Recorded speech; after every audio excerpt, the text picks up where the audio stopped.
Assalamualaikum warahmatullahi wabarakatuh. Perkenalkan, nama saya Pupa Fauzia. Saya merupakan mahasiswa dari IKIP Siliwangi yang mengikuti program pertukaran mahasiswa Merdeka yang diadakan oleh Kampus Merdeka. Pada kegiatan pertukaran mahasiswa Merdeka, saya diterima di Perguruan Tinggi Negeri Universitas Nusa Cendana. Salah satu mata kuliah yang khas dari program PMM ini adalah modul Nusantara. Nah, kali ini dalam video ini saya akan menjelaskan apa saja sih isi dari modul Nusantara yang diadakan atau salah satu mata kuliah yang merupakan bagian dari pertukaran mahasiswa Merdeka.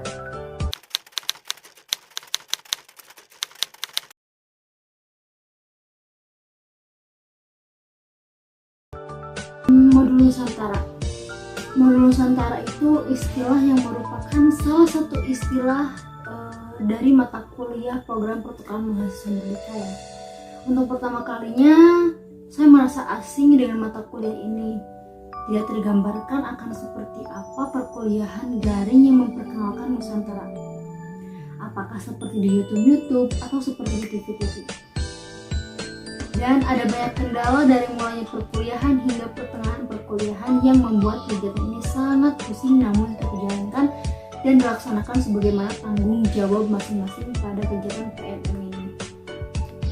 Merasa kesal, kecewa, jenuh, bahagia, dan lain-lain dapat dirasakan kami para mahasiswa PMM. Namun ternyata modul Nusantara ini memberikan banyak pelajaran berharga dari awal hingga akhir perkuliahan ini. Pertama, kita benar-benar diperkenalkan kepada NKT dari mulai menonton film, dan film tersebut itu membuat kita sadar dan semakin mencintai NKRI dan memiliki jiwa patriotisme.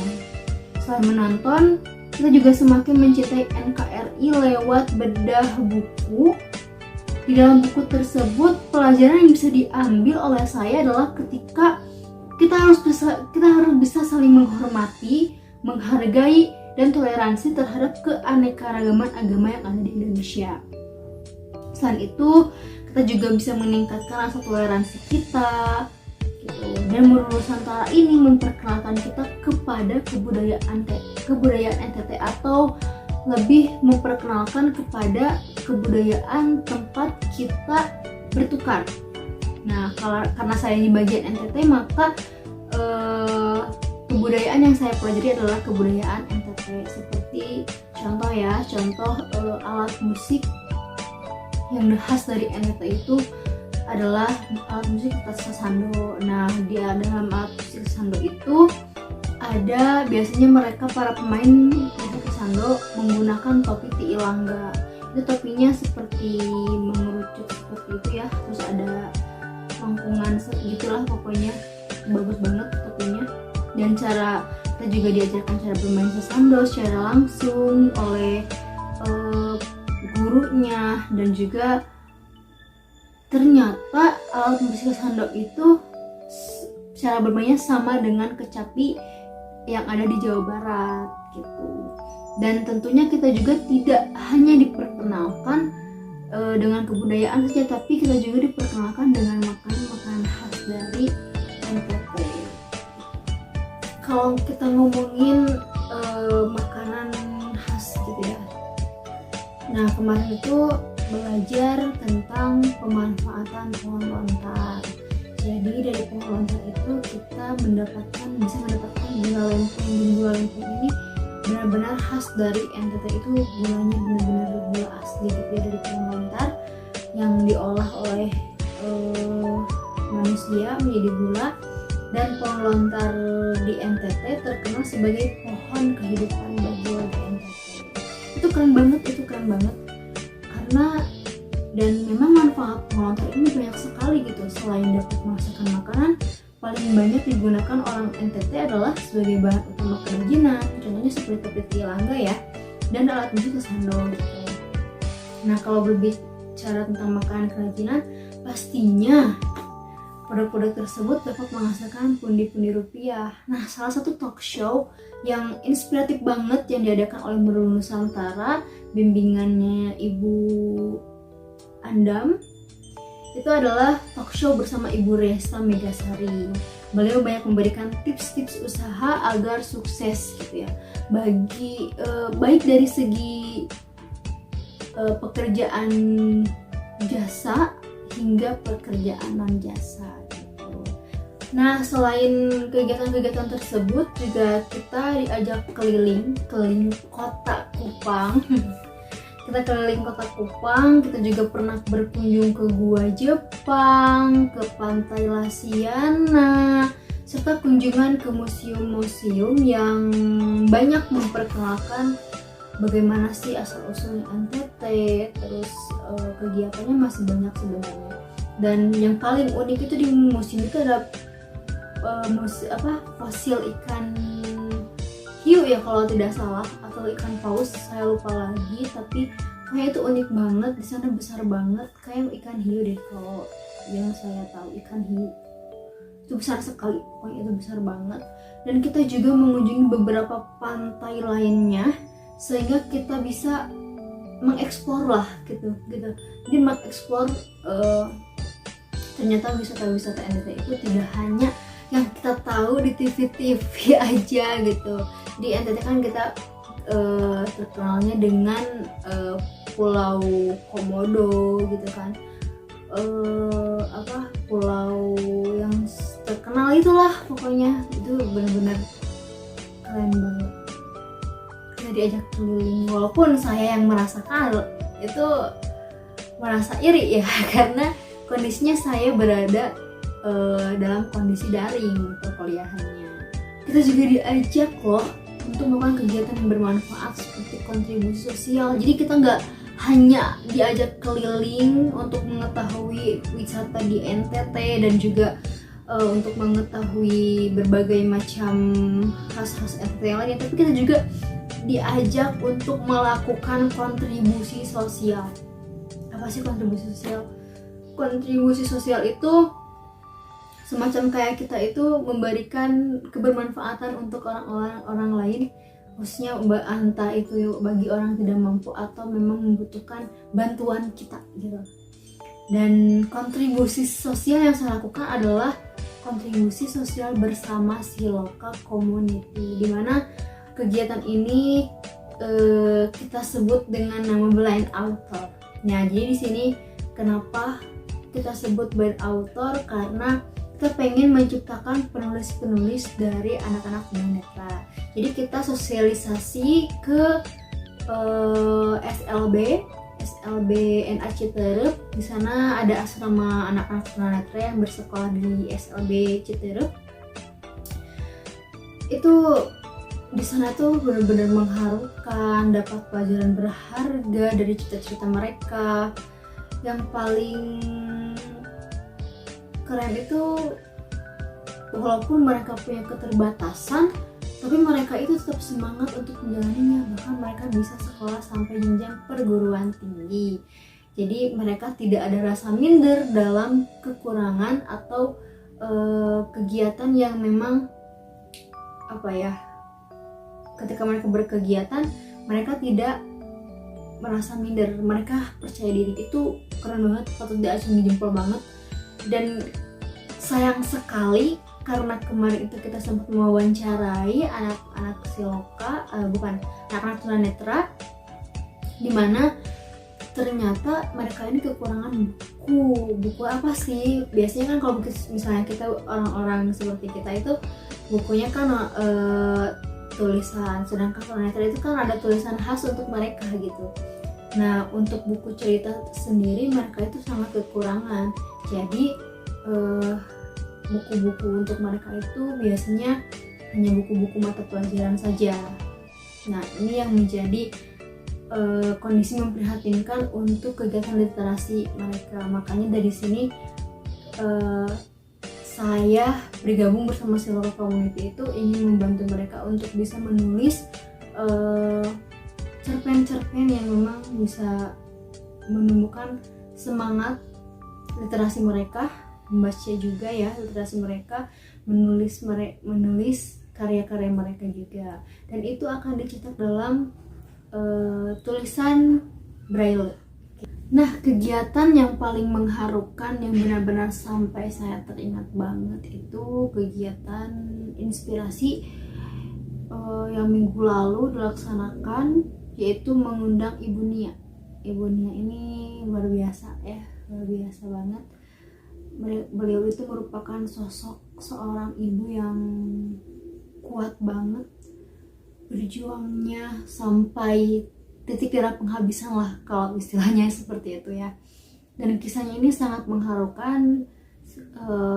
Beliau itu benar-benar kuat dari mulai beliau hamil anak bungsunya sampai anak bungsunya didiagnosis penyakit langka, dan alhamdulillah banget anaknya bisa sembuh dengan perlahan dan bisa berkembang dengan menjadi anak yang pintar dan percaya diri. Salut sekali dengan Ibu Nia, dan itu membuat saya menjadi kagum dengan beliau, menjadi pelajaran berharga untuk saya, dan menjadi pecutan buat diri saya sendiri untuk bisa menjadi sosok seorang ibu yang bisa seluar biasa itu seperti Ibu Nia.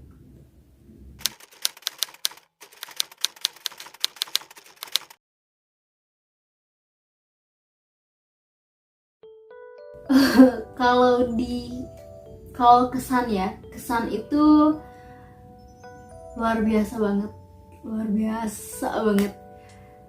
Kita benar-benar merasakan lelah, capek, stres, seru dan menyenangkan. Itu benar-benar rasanya tuh campur aduk banget. Dan pastinya kita itu mendapatkan ya, selain rasa-rasa itu, kita tuh mendapatkan ilmu yang bermanfaat banget, ilmu yang banyak dari kegiatan Merulu Nusantara.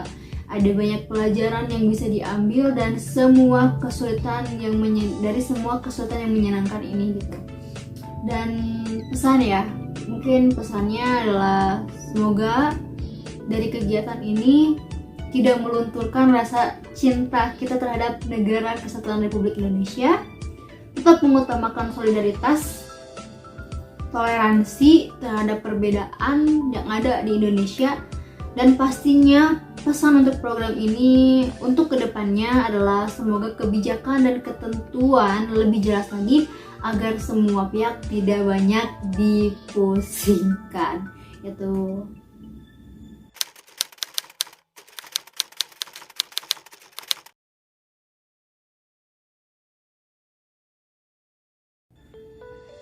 Perubahan yang didapatkan wah itu jelas banget sih. Dari mulai perkuliahan Merulu Nusantara itu benar-benar bangga kepada Indonesia itu saya benar-benar bangga. Dan karena Indonesia itu memiliki beragam suku, bahasa, budaya, kebiasaan, dan agama itu kayak walaupun secara virtual kayak dengan berkenalan secara langsung seperti itu kayak wow gitu, kayak keren banget Indonesia gitu. Beda loh perasaannya ketika kita menonton TV, menonton YouTube, rasa takjub kita itu akan berbeda dengan kita yang bisa saling mengenal juga dengan orang-orang dari NTT-nya gitu, dari luar wilayah kita gitu. Dari hal-hal tersebut itu membuat saya itu berkaca diri ya untuk tidak mendiskriminasi siapapun, karena biasanya tanpa sadar kita itu kadang-kadang suka mendiskriminasi. Kalau misalnya lihat teman yang kulitnya agak beda dikit gitu kan, karena mayoritas kan orang Jawa Barat itu kulitnya putih-putih gitu, terus tiba-tiba dari perkuliahan ketemu orang-orang dari luar itu kayak aneh banget ya gitu. Tapi dari sana itu kayak kita tuh benar-benar diajak untuk berbaur, untuk bisa saling menghormati, untuk bisa saling menghargai, itu benar-benar teraplikasikan gitu. Itu luar biasa banget sih. Dengan kegiatan Merulu Nusantara kita bisa merubah sikap kita dari yang asalnya A menjadi B gitu.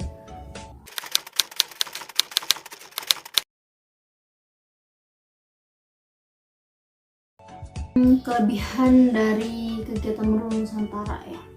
Kegiatan dari Merulu Nusantara itu yang pertama, menambah pengetahuan dan wawasan kita tentang kota yang kita tinggali dan kita tempati, yaitu Kota Kupang, khususnya daerah NTT. Yang kedua itu kita menambah teman dari berbagai wilayah di Indonesia. Yang ketiga, yang paling menyenangkan adalah jalan-jalan di kota asing, walaupun ya yang saya rasakan adalah secara virtual, masih secara virtual karena saya mengikuti perkuliahan ini secara daring. Namun itu tidak mengurangi eksistensi keberadaan Kota Kupang, dan saya itu bisa merasakan walaupun asik, merasakan asiknya jalan-jalan di sana gitu. Karena wisata-wisata di daerah lain itu dengan daerah yang saya tinggal itu benar-benar berbeda gitu ya. Walaupun ya maksudnya alamnya gitu kan lebih, walaupun di sana panas tapi sepertinya lebih asri gitu. Karena di sana tidak sepadat yang di Jawa Barat gitu ya. Yang keempat itu menambah list destinasi. Kalau kita bisa jalan-jalan ke Kota Kupang gitu bersama keluarga atau dengan siapa, kita jalan-jalan ke Kota Kupang, dan itu udah jadi referensi gitu. Udah jadi referensi, oh kita harus kesini, kita harus ke situ gitu. Terus yang kelima, tahu cara membuat kerajinan, membuat alat musik sasando, cara bermain sasando, membuat gula lempeng gitu. Jadi banyak banget kerajinan yang bisa dihasilkan dari pohon lontar. Terus yang keenam itu mengetahui berbagai macam manfaat pohon lontar. Dan kita juga talk show ilmu-ilmu yang bermanfaat dari tokoh-tokoh keren di Kota Kupang.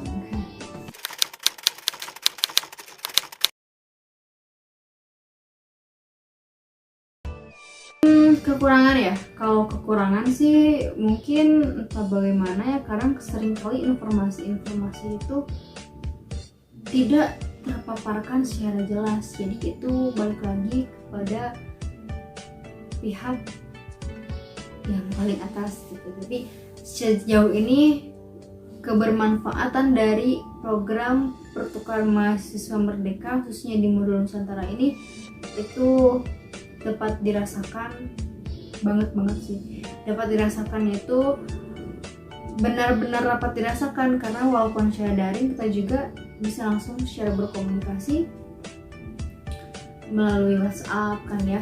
Kadang-kadang di WhatsApp kita saling bertukar informasi seperti itu.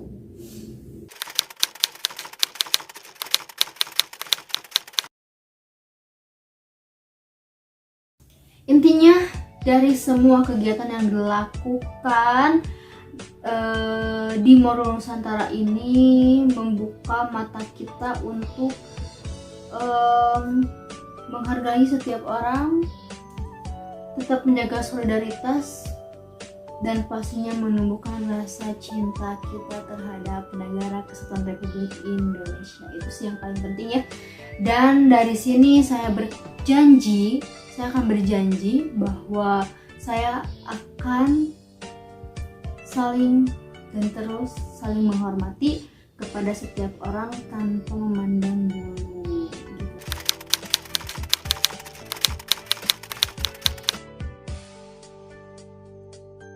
Mungkin segitu video yang dapat saya bagikan tentang Merulu Nusantara, dan ini benar-benar saya jujur, ini hasil review saya dari pertemuan 1 hingga 25 selama kita menjalankan perkuliahan Merulu Nusantara selama 4 bulan perkuliahan gitu ya, selama 1 semester perkuliahan. Itu yang saya rasakan. Jadi campur aduk banget intinya yang dirasakan dari mulai sampai akhir itu. Dan sekarang lagi mengingat lagi, ternyata kegiatan-kegiatan yang lalu itu menjadi kenangan, dan sekarang sedang merindukan ya, walaupun belum berakhir banget, tapi suatu saat kita akan merindukan kenangan-kenangan ini gitu.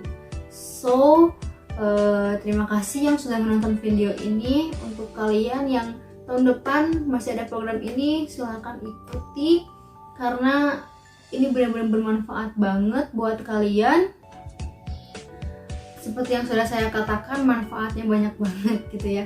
Kalian tidak hanya punya teman dari luar, tapi kita juga menambah wawasan. Dan terima kasih buat Ibu Andam. Ibu Andam baik banget, sabar banget, dan luar biasa banget dedikasinya. Saya menghaturkan nuhun buat Ibu Andam. Beliau ini dosen yang paling saya kagumi karena pertama kali bertemu dengan Ibu Andam saya cukup terkaget-kaget, cukup kaget ya dengan